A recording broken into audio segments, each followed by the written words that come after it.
Arthur's First Sleepover by Mark Brown.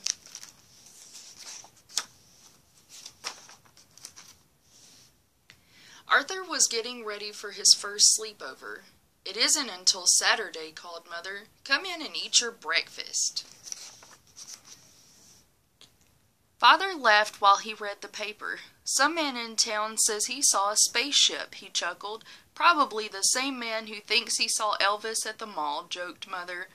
"I don't believe in aliens," said Arthur.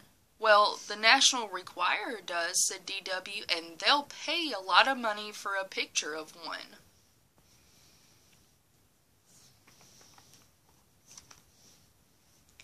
On the way to school, the girls were talking about the spaceship. Arthur wanted to talk about his sleepover. "We can have the sleepover in my tent," said Arthur. "You wouldn't catch me out in a tent with these spaceships landing," said Muffy. "Bad news," said Buster. "My mom thinks I'm too young for a sleepover. I can't come." "But you have to," said Arthur. "It's my first sleepover and you're my best friend." "Why do they call them sleepovers?" said Francine. "No one ever sleeps." That afternoon, Arthur told his mother about Buster's problem. "Well, I'll see what I can do," said Mother.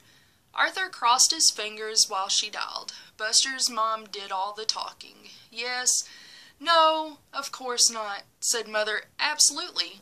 Good talking with you, too. Bye." Mother smiled and nodded her head yes. "Hooray!" cried Arthur. "Does Buster's mom know about the spaceship?" asked D.W. "I saw flashing lights from one today." "I think that was the pizza shop sign," said Mother.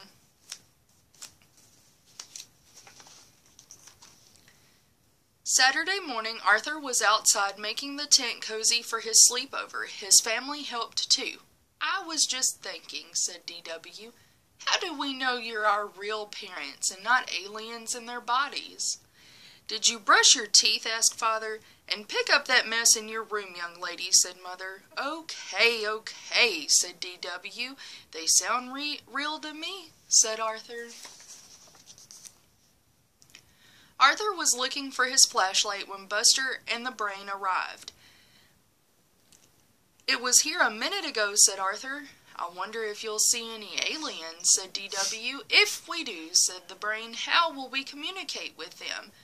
"Forget about it communicating," said D.W. "Take pictures for the National Enquirer. Use my camera. We can split the money." "Let's make some signs," said Arthur. "Good idea," said Buster, "but first I have to call my mom."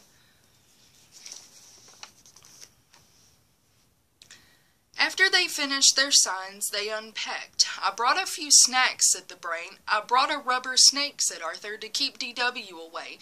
What did you bring, Buster?" "Just my baseball cards," said Buster, "and my blankie." "Do you think we really will see aliens tonight?" "No. Do you?" said Arthur. "Highly unlikely," said the Brain.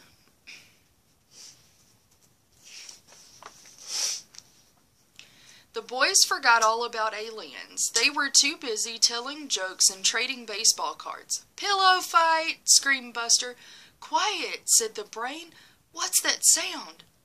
"Footsteps," whispered Buster. "And they're getting closer," said Arthur. "Uh-oh." "Pizza delivery," called an unfamiliar voice. "Compliments of the sleepover parents." Everyone laughed. "I almost stopped breathing," said Arthur. "I almost wet my pants," said Buster. Before they knew it, they heard another voice. "Lights out," said Father. "It's after 9. Bedtime." "Already?" said Arthur. "Thank you for the pizza, sir," said the Brain. "You're welcome," said Father. "Good night." "Good night," said the boys sweetly. As soon as they heard Father go back into the house, they shot out of their sleeping bags like cannonballs. "I heard bedtime," said the Brain, "but I didn't hear sleep time." "Let's tell spooky stories," said Arthur. "How about cards?" suggested Buster. Just as it was Arthur's turn to go fish, they saw the flashing lights. They dropped their cards. It got very quiet. "Aliens," whispered Buster. "I don't hear any footsteps," whispered Arthur.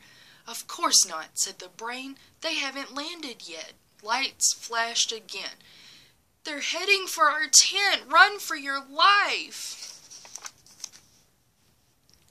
No one could find the flaps. "Help!" screamed Buster. "Let me out!" The tent collapsed. That didn't stop them from making a run for it, but a large maple tree did. "Ouch!" said Arthur. "I'm calling my mom," said Buster. "Look," said the brain, "the lights are coming from your house."